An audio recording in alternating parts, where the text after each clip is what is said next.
কি করব, এখানে যে ইয়ার রয়েছে এটাতে যে দেখতে পাচ্ছেন এভাবে পাটায় ভর্তা মাখা ভাত কে কে খান কমেন্ট করুন।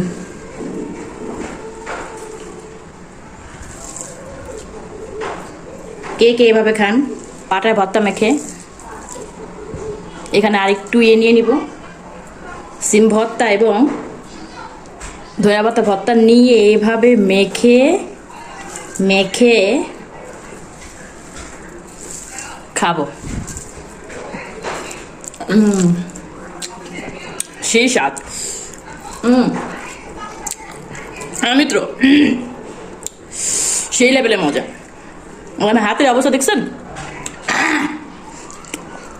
মানে কি বলবো, খাওয়া তালা তাহলে হাতের কি অবস্থা। আপনারা খান, কে কে খান কমেন্ট করবেন। আল্লাহ হাফেজ।